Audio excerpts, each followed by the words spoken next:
এইটা লিখতেন, এটা লেখার ঘর। এই যে চেয়ারটা রয়েছে এই চেয়ারটায় বসতেন, ওই টেবিলে খাতা রাখতেন, সোজা জানলাটা খুলে দিতেন। তখন বাঁশঝাড় পাঁচিলটা ছিল, রূপনারায়ণ নদী ক্ষেত দিয়ে বইতো। ওনার লাঠিটা লক্ষ্য রাখুন, একদম কোণে রয়েছে, জুতো কাঁচের ভেতর সুতো দিয়ে বাঁধা রয়েছে 2য় নম্বর র্যাকে। ওনার নিচে যে মৃত্যুসজ্জায় ছবিটা রয়েছে ওনার দ্বিতীয় পক্ষের স্ত্রী হিরণময়ী দেবী। শরৎচন্দ্রের মৃত্যুর পরও হিরণময়ী দেবী বাড়িতে 23টা বছর কাটিয়েছিলেন। এটা ওনার ছোট ভাই প্রকাশ চন্দ্র চট্টোপাধ্যায়। এটা বৈঠকখানার ঘরে, এখানে বসে সব বিপ্লবীদের মিটিং হতো। নেতাজি এসেছিলেন দুবার, রাসবিহারী বসু, বিপিন বিহারী গাঙ্গুলি, চিত্তরঞ্জন দাস, বাঘাযতীন নদীপথে আসতেন হারকিন লণ্ঠন জ্বালিয়ে, ঘরে বসে মিটিং। ডান দিকে ঘড়ি চলছে 100 বছর আগেকার ঘড়ি, একদিন দম দিলে 7 দিন চলবে। আলমারিতে যে বইগুলো রয়েছে উনি পড়াশোনা করতেন। একদম কোণে গড়গড়া রয়েছে, উনি তামাক খেতেন। তার পাশে ওটা ভালভসে রেডিও রয়েছে। আর সোজা যে ছবিটা রয়েছে সাদা ফ্রেমের পাশে বাঁধানো ছবি, এটা নাতি নাত বইয়ের ছবি। সামনে সোফা, উনি বসতেন। ওটা বেলজিয়াম কাচের আয়না। এটা বৈঠকখানার ঘর, সব বিপ্লবীদের সাথে মিটিং হতো। এটা চিকিৎসার ঘর, উনি বিনা পয়সায় গরিব দুঃখীদের হোমিওপ্যাথি চিকিৎসা করতেন। চরকা রয়েছে লক্ষ্য রাখুন, হাওড়া জেলা কংগ্রেসের প্রেসিডেন্ট ছিলেন, তখন জাতীয় কংগ্রেসের সিম্বলটা এই চরকা। ওই যে ইজি চেয়ারটা রয়েছে উনি বসে চিকিৎসা করতেন, গরিব দুঃখীদের বিনা পয়সায় হোমিওপ্যাথি চিকিৎসা করতেন। এই যে কাটা অংশ পেয়ারা গাছটা পড়ে রয়েছে এটা রামেশ্বরমতি গল্পের পেয়ারা গাছ। আর সামনের পুকুরে ছিল কার্তিক গণেশ দুটো মাছ, রুই আর কাতলা। উনি না খেতে সোনার নোলক পরিয়ে রেখেছিলেন। উনি যখন দুপুরে খাবার দিতেন কার্তিককে ডাকলে কার্তিক আসতো, গণেশকে ডাকলে গণেশ আসতো সামনের পুকুর থেকে। এই খাঁচাতে উনি ময়ূর পুষতেন। এখন ময়ূর রাখা নিষেধ, তাই ময়ূর রাখা হয় না।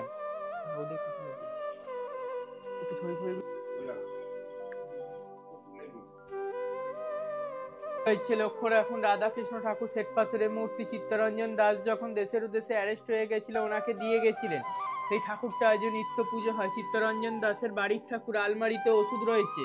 রাধাকৃষ্ণ ঠাকুরের পাশে ওটা লক্ষ্মীর হাঁড়ি রয়েছে।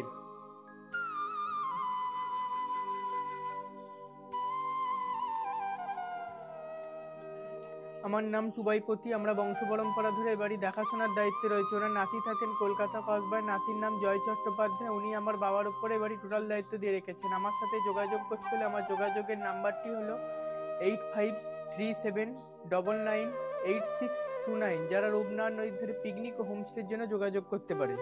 এটা ধানের গোলা, ধান থাকতো। আর টালির চালের ঘরটা হচ্ছে ঠাকুর ঘর। আর তখনকার দিনে বাথরুম বাড়ির বাইরে। এখানে রান্নাঘর ছিল দোতলা, 78-এ বন্যা রান্নাঘরটা পড়ে যেত, রান্নাঘরটা তৈরি হয়নি ফাঁকা জায়গাতে। এই যে জিনিসটা করা রয়েছে এটা হচ্ছে ভাতের ফ্যান গড়ানোর জন্য। এই যে সিস্টেমটা করা, এটা বিপ্লবীদের পালিয়ে যাওয়ার রাস্তা, গোপন রাস্তা, ব্যাকডোর, সবুজ রঙের গেট। ওপরে যাবেন, ওপরে বেডরুম আছে। ওখানে 3টে স্মৃতিসৌধ আছে, যেটা দেখলেন ওটা হচ্ছে দু ভাই আর দ্বিতীয় পক্ষের স্ত্রী হিরণময়ী দেবী। শরৎচন্দ্রের মৃত্যুর পরও হিরণময়ী দেবী বাড়িতে 23টা বছর কাটিয়েছিলেন। ডক্টর শরৎচন্দ্র, উনি হোমিওপ্যাথি চিকিৎসা করতেন গরিব দুঃখীদের বিনা পয়সায়।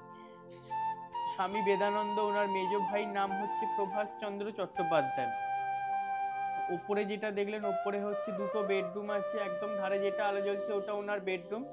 আর সামনের ঘরটা হচ্ছে হিরণময়ী দেবীর মৃত্যুকালীন ঘর। চারদিকটা গোল বারান্দা, বা মাঝখানে বাড়ি, 12 মাস টাইম। এই বাড়ি খোলার সময় হচ্ছে সকাল 10টা থেকে 12টা, 1টা থেকে 2:30টে, আর 3:30, 5টা। এটা হচ্ছে শীতকালের টাইমিং।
যে গোপনে আসিয়াছিল তাহাকে গোপনেই যাইতে দিলাম,